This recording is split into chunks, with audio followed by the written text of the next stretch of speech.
All right. Hello, everybody. This is Kate Sanka speaking. I am the executive director here at Teach Access. We're so grateful for all of you joining us today. We've had wonderful sessions all day today, yesterday. So thank you to those joining the live sessions and watching the recording. We have yet another really great session here. So we're glad you're with us. A couple quick highlights here to get us started. Let me just go to the next one. For accessibility, we want to ensure that this event is accessible as possible to you. You have the options to turn on captions along the bottom of your screen. You can click the button with the CC inside of a square that will turn on the captions. We also have ASL interpretation available, and those interpreters are spotlighted, so you'll always see them. If there's anything else we can do to support you, please send us a message in the chat. For the majority of the session, it will be only turned on for you to talk with the host and the panelists. But at one point, we will turn it on. One of our presenters would like to get some feedback from you, so stay tuned for that. Just moving through. Oops. Okay. And of course, always important for us to thank our sponsors here who make it possible for us to keep this event free for you to attend. So a big thank you to Microsoft, ADP, Google, Meta, Salesforce, and Skyscanner. We're really grateful for their support for this event. And so with that, I'm going to introduce both of our great presenters here today, and then they will present, and then we'll have time for Q&A. So first up, you'll hear from Maureen McCleary, who is an accessibility consultant with Level Access. And she has expertise in accessibility testing, VPAT, which is VPAT, compliance reporting, legal documentation, WCAG 2.2 AA, and Section 508 compliance. She helps organizations meet their accessibility goals through audits and consultations. Maureen is passionate about reducing barriers, empowering teams, and creating digital spaces where everyone can participate. Our other presenter, very glad to introduce Merrell Guzman, who is head of growth for TestParty, which is a startup advancing digital accessibility. Merrell is passionate about disability rights and believes in the power of technology to make systems more inclusive. Based in New York, she spends her free time finding new bike routes in and around the city, getting creative about squeezing nature into urban life, and trying new coffee shops. So with that, this session about testing in the age of AI, I'm going to turn it over to you, Maureen, to get us started. All right, thank you for that wonderful introduction. Just give me a moment while I share my slides. So my talk is titled Mind the Gap, where AI ends and human-centered accessibility begins. So I've already been wonderfully introduced. And I just want to cover, how did I get into accessibility? Well, I had an accessibility consultant years ago, and I got into it with becoming IAAP certified. And that's the International Association of Accessibility Professionals. And I'll turn my I got 2 certifications from that organization that really helped me dig in and understand, accessibility and how I fit into it. And my first certification was the CPAC, which is a general covering disabilities, universal design, and legal issues of accessibility, and then the more technical certification of the WAS. I'm visually impaired, and I've been using screen readers for a very long time, and I got certified in my screen readers to become, more confident in my, testing that way too. Highly knowledgeable of the use of the screen readers. JAWS, Job Access with Speech, is a commercial product and has been around for 30 years, and it's pretty widely used. But NVDA, the non-visual desktop access, is really gaining in popularity. It's freely available. A lot of companies are using it to test, and it doesn't fix things behind the scenes, so it gives you the website as it is. I volunteered teaching assistive technology when my kids were attending the Florida School for the Deaf and Blind over many years. And in my previous life, I was a software developer. So why this talk matters? Well, AI is everywhere, right? It's just taking over. And it's really entering accessibility testing. And with that comes risk that we're over testing, over trusting the AI model outputs, and that disabled users' real workflows are being overlooked. And often the tools that are created in this manner aren't even accessible. So the core principle, nothing about us without us, that's got to be the key underlying principle of any kind of accessibility testing. This was the foundation of the disability rights movement in the late 90s. And so this idea that you got to include people with disabilities who have that lived experience, native AT, native screen reader users, that you got to bring them into the conversation because they really understand the problems that are encountered and will be able to come up with interesting solutions. At Level Access, I've been working at Level Access as an accessibility consultant for 4.5 years, and we have two different kinds of testing. One is manual testing, and these are skilled experts that examine the code base with tools kind of similar to Chrome's DevTools. And they are also using automated tools, traditional automated tools like color contrast analyzer to look at the foreground and background color of normal sized print, normal sized text, for example, and making sure it complies to 4.5 to 1. And what is a yardstick? It's the WCAG, Web Content Accessibility Guidelines. That's what the measuring is. And best practices. We use a library of best practices. For example, if you have an image and there's people who are blind and they don't perceive the image, you need alt text to give an alternative way to represent the image.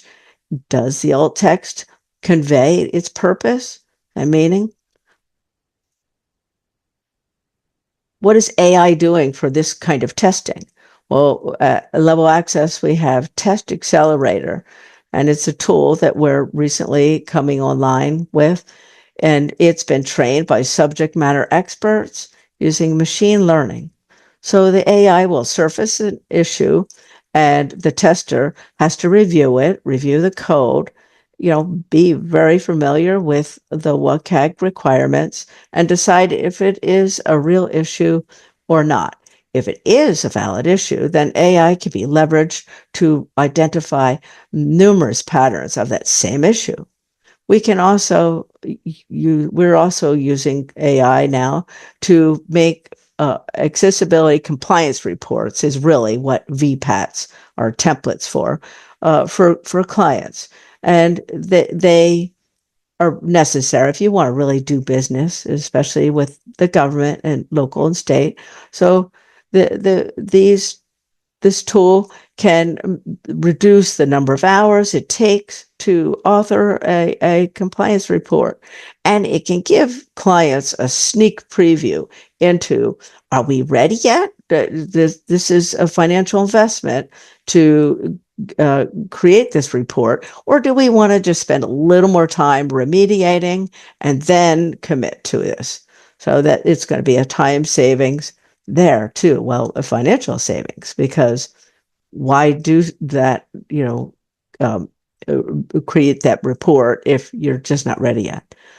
So another kind of testing is the functional accessibility testing. And this is people with disabilities who are native screen reader users primarily. We primarily use screen readers for testing because, most often if you can access it with a screen reader, it's going to comply to keyboard access, to a number of things. And so it's somebody who is a native assistive technology user, performs a scripted sequence of steps to complete a task. If they encounter barriers to completing the task, they'll record it and score it. And the scorings range from 1 to 5, 5 being perfect, which life is rarely perfect, right? And down to 4, an advisory, something average users may not notice. 3, something minor. 4, 2, it took a long amount of time. It required a lot of knowledge of screen reader keystrokes and how to work around things. And 1, you need help from some teammate without a disability to complete that task.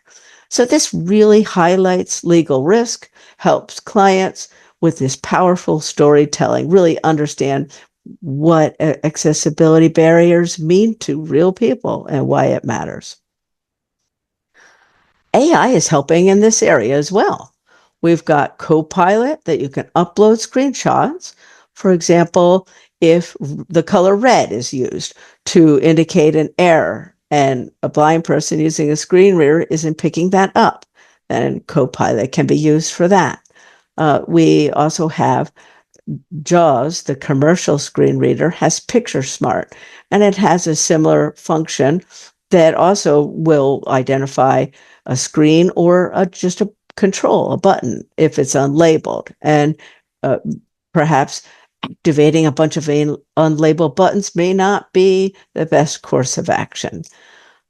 So there's also meta glasses that I use on a regular basis, that I can use my meta glasses if my screen reader isn't talking and the computer is booting up during a Windows update, or on mobile testing, or on TV testing. I use it in my kitchen every day to read those back of the boxes and even translate signs.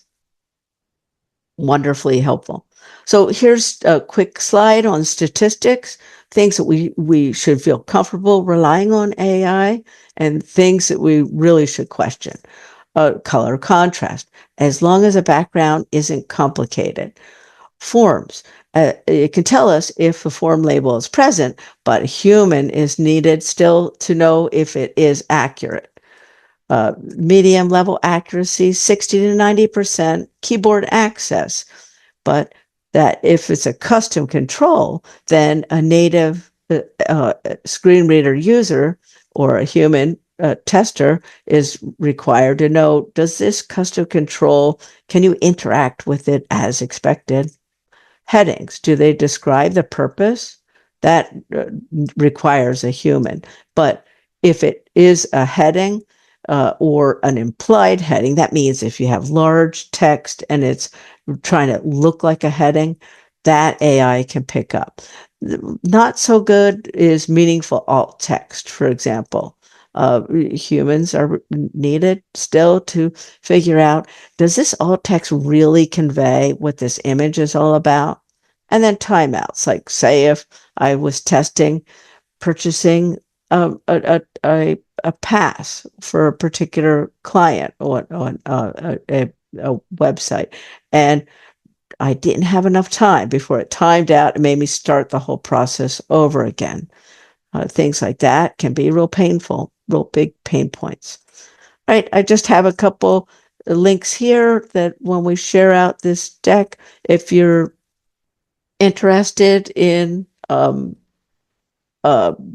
accessibility and getting into this field, you could learn about the IAAP certification process and learn if that's something you're interested in. You could deepen your knowledge about the WCAG, Web Content Accessibility Guidelines, with the W3C, more alphabet soup, the World Wide Web Consortium. And you could download NVDA for free and start playing around with it so you can hear the alt text yourself. Or you could also install something like Lighthouse, which is a browser extension and has got AI recently modified. And there's the W3C for tutorials on um, how to create accessible patterns for different controls if you're a software type and you're developing websites. And here's my contact information. I really appreciate the chance to present and welcome any questions that anybody might have. Thank you so much, Maureen. This is Kate speaking, and Yeah, Rolando has dropped a link to your slide deck into the chat for everybody, so they'll be able great. to get that there, which also includes Maureen's email address.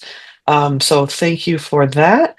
Yeah. And with that, if you'd like to stop sharing, we can have Merrell share her slides. Okay. Perfect. Thank you so much, Okay. Maureen.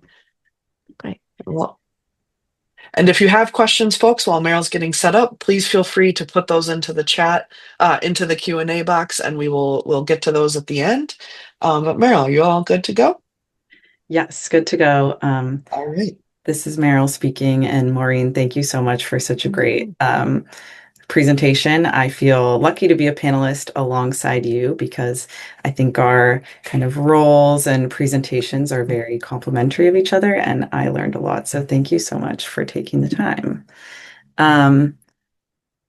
Let me share my screen, and is everyone able to see the kind of blue text here?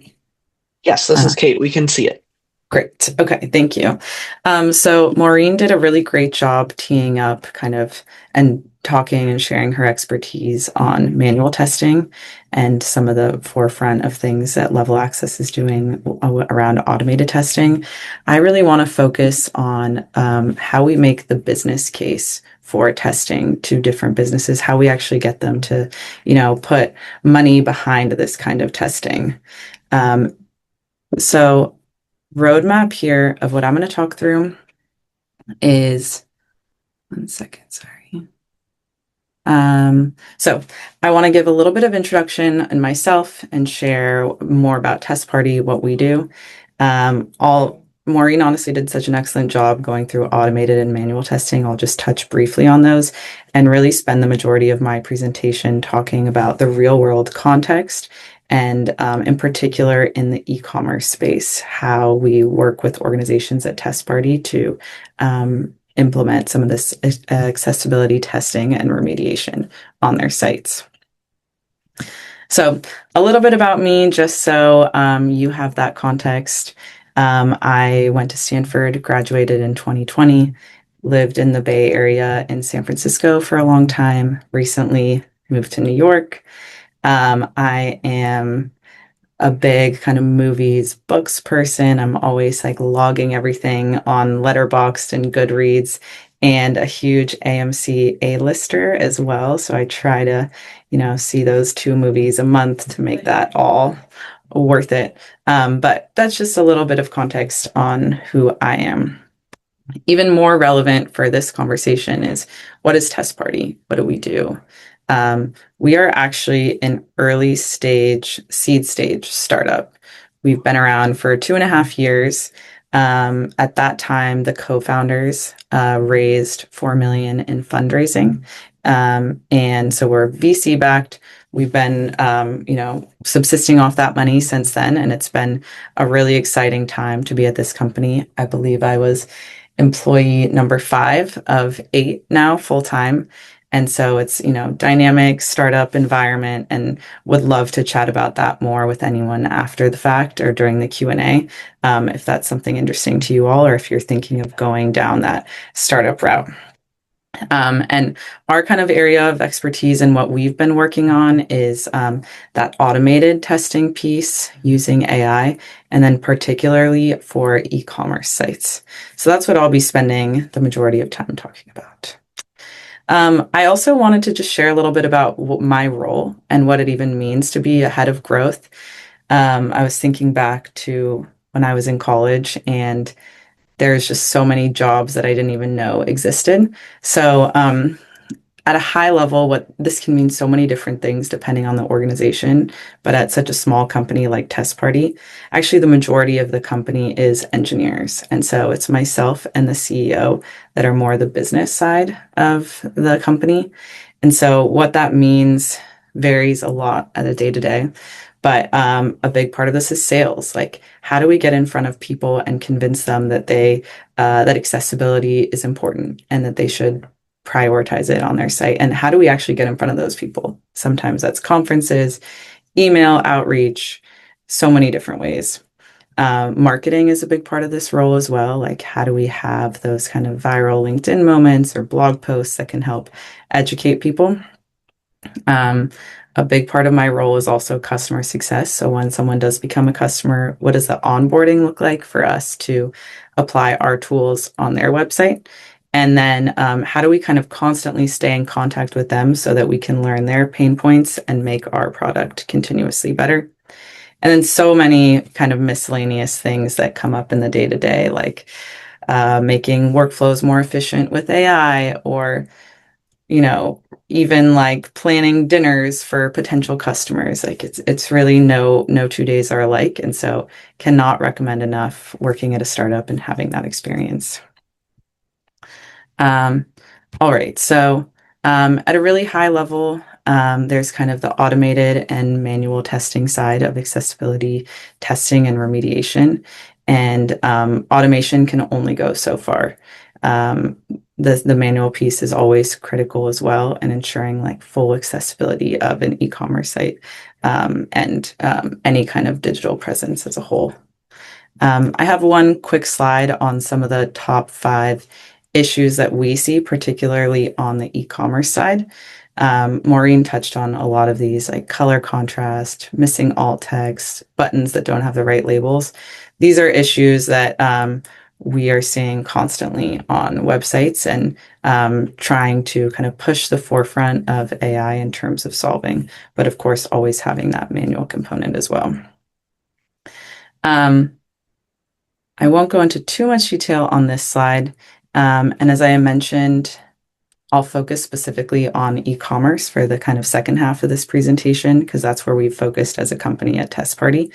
But digital accessibility laws and regulations apply across government, education, healthcare, so many different ways.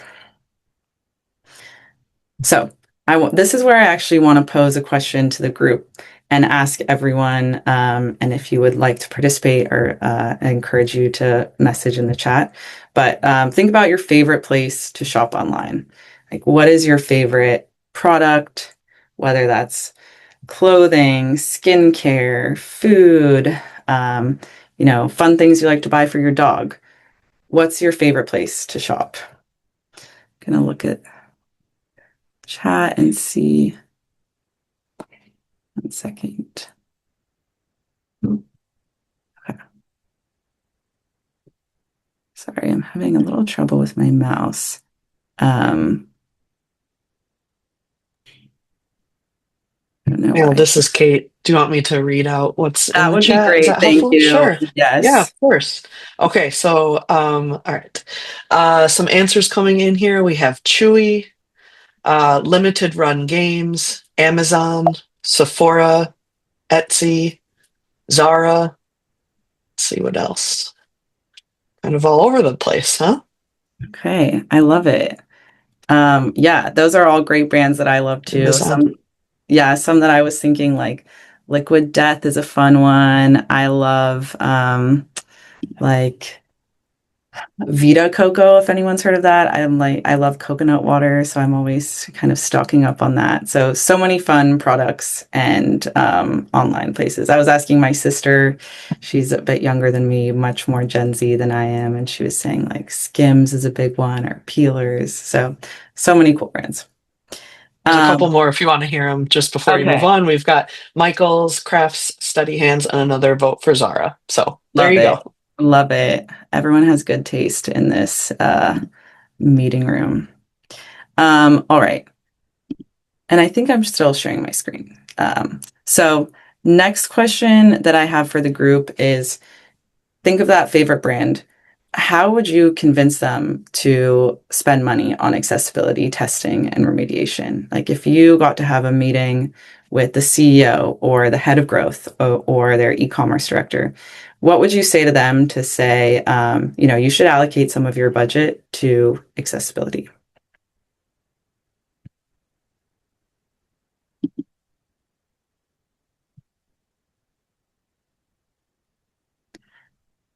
See, I'm seeing. Yeah. Okay, someone said it will broaden their customer base and allow more people to easily access their store. Totally agree. That's a great one. Market reach. That's huge. Yeah, similar to kind of thinking about overall customer base, who's able to use their site, improve user experience, avoid lawsuits. Those are great as well. I see one that's saying, I think you need to know what's important to the org and feed off of that, but definitely want to talk about brand image and loyalty. SEO, that's search engine optimization and discoverability. Those are great. Yeah, you all are certainly like hitting the nail on the head. This is exactly the kinds of things that we're thinking about and love to see all your kind of head of growth hats on right now. Um, yeah, that was truly like really great insights and exactly how we think about that at TestParty. So there's kind of two things that we're thinking about at a high level. One is the cost cutting side for a business. So when I get on the phone and have a meeting with the head of e-commerce, say of um, Zara, like not that I've done that, but if I did, that would be cool. I would say there's like the cost cutting side, like how can we save you money? And then also the revenue generating side, how can we help you make more money? So I'll dive into the cost cutting side, and this is already something that someone touched on in the comments, but there is a huge kind of risk of lawsuits, in particular in the e-commerce space, due to inaccessibility. And so how this kind of works in practice is it's a more bottoms up approach. There are law firms that will target e-commerce sites and send them a demand letter. And they'll typically have a plaintiff who has a disability, and they will say, so and so plaintiff was not able to access so and so component of the site. And, that is mandated, it's their legal right under the ADA, the Americans with Disabilities Act, to be able to do so. And so, because of that, you have monetary penalties. And so, this can be pretty time consuming and costly for brands. Settlements can range anywhere between 5 and 20K, and these kinds of things are typically settled outside of court. So, for a brand doing like 1 million in revenue a year, the kind of time and energy and cost of settling and dealing with a lawsuit like this can be pretty expensive and then also just kind of scary. There's also the revenue growth side, which a lot of you touched on as well. So how we really like to talk about this with customers now is search engine optimization, SEO, and then more recently, generative engine optimization, GEO. And these two terms essentially describe how high a website will rank in Google search. And then on the AI side, how much an AI agent will actually recommend a website or a product when you are querying something related to that.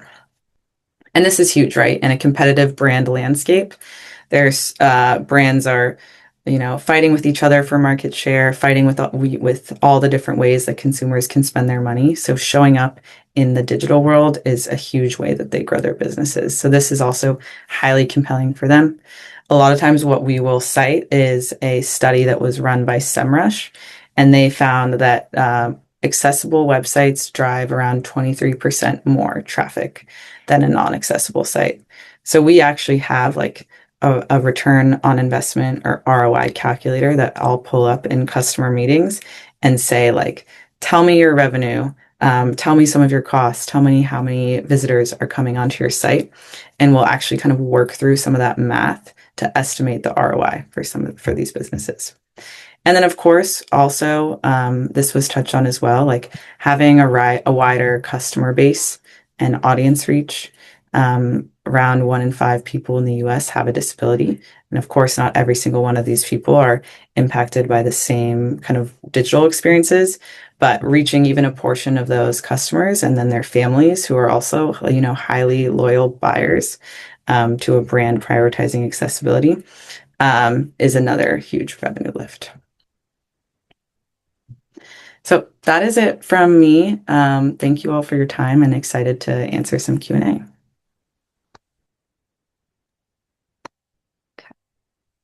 Awesome. This is Kate. While we wait for questions to come in, I do want to see, Maureen, did anything that Merrell shared spark thoughts or comments? Maybe a little quick back and forth here.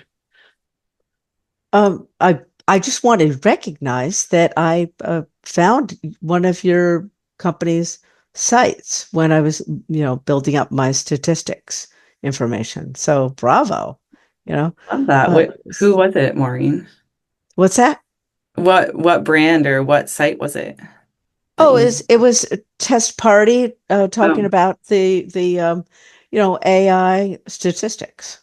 oh, I see one of our blog posts. Well, that's Yeah, awesome. I hope it was helpful. it very yeah. But anyway, that was kind of fun. Um, uh, I totally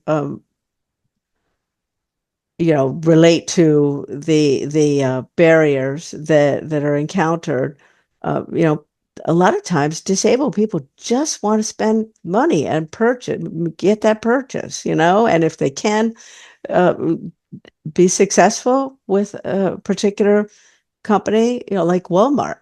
Boy, I love Walmart, and it works pretty well most of the time, and I feel like they've prioritized accessibility. And Amazon. Amazon has come a long way. And it's interesting when you see different companies like Uber, they sure know their customer base, don't they? So, it's great for everybody when companies prioritize it and are successful, and people have a good feeling about the brand. Yeah, totally. I think all of those sites that you described have, done a great job and invested like even in accessibility teams and in accessibility hires, and that's so important too. A lot of times we're even working on the smaller side of smaller brands as well. They don't have the massive global reach, massive budgets of an Amazon or a Walmart. So it's interesting, like it is equally as important because people also love their kind of smaller brands too. And like, how do you balance when organizations have different resources, thinking about the different approaches to accessibility? Yeah. Great.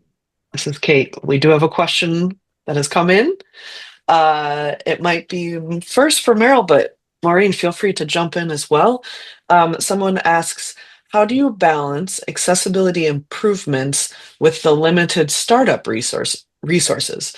Are there high impact areas you recommend one should prioritize first? That is a really good question. Um, and that the kind of scarcer time and monetary resources at our startup at TestParty, I think are a big driver why we're constantly trying to improve our product, and both be more efficient in our tools that are scanning and remediating issues in terms of like the scope of what they can catch, and then also how quickly like we can remediate them, because we're always going to be human in the loop at TestParty. Like as we're going into these websites, their code base, we're making fixes. And we would never just blindly accept something that our AI automation suggests. And so we're constantly thinking about, how can that, us being human in the loop, be the biggest bottleneck and our tools be as efficient as possible. So that kind of balance is really a big driver of us just improving the company and our products. But thanks for the question. Yeah, I'd like to add to that. We really recommend that companies, no matter how small they are, they consider accessibility from the get-go. It's so much cheaper and it ends up being a better design. If you start with accessible solutions from the beginning, it's just a solid foundation to build from. This is Kate. Maureen, love that answer. This is what we're trying to do here at Teach Access is get a lot of students to know at least a little bit about accessibility so they know that it should be included from the beginning. So love that answer. I didn't tee you up to say that, but I support it. And actually, we have a question for you, Maureen. Someone asks, what's the best way to test for audio description? It's a AA requirement, which would refer to the Web Content Accessibility Guidelines, or WCAG, and not many people are talking about it. Do you have anything to offer there? Well, yes, I have tested for this myself, and often, I mean, obviously, I have to watch the video, right? And then I have to, I'm often in my testing, I need to answer questions like, what did I understand from the video? Was the content communicated? Because if you don't, say if it is an instruction on using a software package, if you verbalize and don't say, as you see over here on the screen, I'm going to click. You just say, you describe it step by step. I'm in the preferences menu and I'm pulling it down and then into the design tab. I activate that and now I'm over here. It doesn't have to be precise, but information needs to be conveyed that then an audio description isn't even needed, is the idea. So it can be done if it's an instruction video and the teacher is working a math problem and they are saying the math equation and then saying, now we're going to multiply each side of the equation by this amount. And they're repeating step by step, then audio description isn't required there. But if I come away from the video and I say, I really don't understand much of what went on, obviously audio description is required there. And I'm learning about the Gemini will allow you to upload videos and it provides audio descriptions and it'll pause. It'll play the video and then pause and then summarize what took place and then resume the video so that you could get a sense of, okay, this is the information I missed. Yes, that video that I was testing requires audio descriptions. It's interesting at the National Federation of the Blind that Amazon attended a session and they were talking about that they're using audio description with screen readers reading it instead of there's an art form with especially with movies where the audio description is thoughtfully put together and they have to weave it around the action that is taking place. And it is an art form. And, one of the suggestions was, can't you make use of the drama students theater, that would be marvelous. Hands-on experience and internship opportunities. But it is, right now they are using AI to generate audio descriptions also. I do think it works, but the artistic element is lost. Hopefully I covered the question. Hi, this is Kate. Thank you for that. And Yeah. earlier when you were talking about the math problem and describing it, some of the work that we've done with faculty in the past, and encouraging them to do some of these accessible teaching methods, what they've found is that it actually improves Yeah. understanding and knowledge for everybody in the class. Really describing and pointing students' direction or attention to specific things, rather than kind of like, oh, as you can see on the board, X, Y, and Z item. Maybe a student missed exactly what the most important piece was or why that was on the board and what they needed to know. So, as many of us here working in these spaces here often, and all of you new to this, accessibility is absolutely for looking at how to make things accessible for people with disabilities, but it often helps many others as well. And so I think that's a good example there. We have maybe time for one more, and I don't see any from others, but I have a question for you. Um, so let me see here. So thinking about students in the audience today, um, this is maybe for both of you. What's one small accessibility improvement they could suggest or test on any e-commerce site they use today? What's sort of something they could try when they're looking at maybe some of these favorite sites that they have?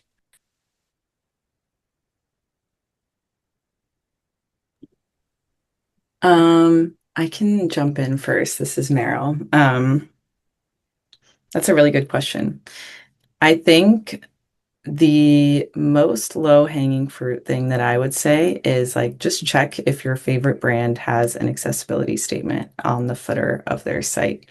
Um, it's, you don't want purely a performative accessibility statement with none of the underlying work done on the site to make it accessible. But it generally signals good intent on the side, the part of the brand. And they also typically put in an accessibility statement, either a phone number, or an email, or Google form, or maybe all three that you can contact if you do see any accessibility issues. So I would just say that's a good starting point. See if your favorite brand has that. And if they do, great. If they don't, could be a good opportunity to reach out to their customer support. It's a great answer. I would say one of the things I enjoy the most is the color descriptions that are provided, which is alt text, right? So if I'm looking at a shirt and I can look at all the different color options and the alt text is provided. Sometimes I just really enjoy hearing all those options. But a lot of people, if you have NVDA enabled, or you could activate narrator and then just, just hover your mouse over the image and just hear the different alt text to see if there's been any attention, any interest in selling that product to screen reader users as well. This is Kate. That's a great answer, both of you.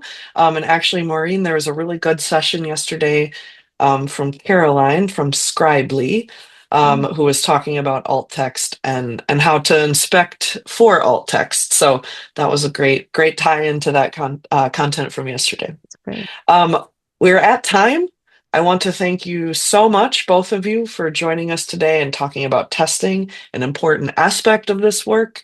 Thank you again for joining us. And we will take a quick pause, about 15 minutes, before our next session, which is titled Accessibility, the Skill That Future Proofs Your Tech Career. So that sounds like a good one. So stick around and we'll see you all soon. Thank you both. Thank you, everyone. Thank you so much. Thanks, Kate. Thanks, Maureen. Yeah. Thank you, Merrill. Thank you, Kate. And thanks for the audience.